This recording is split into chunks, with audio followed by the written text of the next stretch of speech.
যুবক জিন্দিগি বদলাও, দিবা নিশির ফিকির আমার, জিন্দিগি চেঞ্জ করেন, জীবন চেঞ্জ করেন, ফজরের নামাজে অভ্যস্ত হন। আল্লাহর কসম বন্ধু, ফজরের নামাজ যে পড়বে না সে ইমাম মাহাদিকে খুঁজে পাবে না, সে দাজ্জালের অন্তর্ভুক্ত হবে। এটা হাদিস।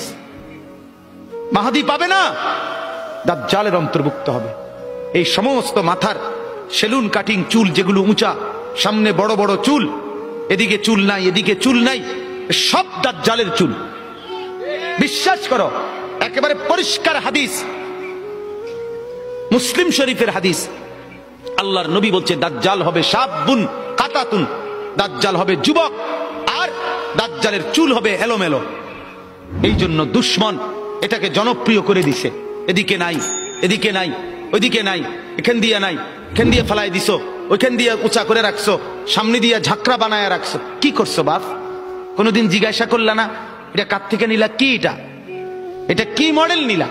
সেলুন থেকে বুঝি মানুষে মডেল নেয়, নাফিদ বুঝি ডিজাইনার হয়। হ্যাঁ, এটা বুঝি এটা রুচি হলো। হ্যাঁ, কি পড়লা বন্ধু? এত বাংলা, এত অঙ্ক, এত ইংরেজি বই, এত পদার্থ, এত অপদার্থ, এত জীববিজ্ঞান, এত জড় বিজ্ঞান, এত কিছু কই গেল? এরপরে সব থুইয়া নাফিতের থেকে গিয়া ডিজাইন আনলা। কথা বলেন না কেন? নাফিত থেকে কেন ডিজাইন আনলেন? নাফিত কেন সাজাই দিবে মুসলমানকে? মুসলমানকে সাজাবে তো রাসূলুল্লাহ সাল্লাল্লাহু আলাইহি ওয়াসাল্লাম।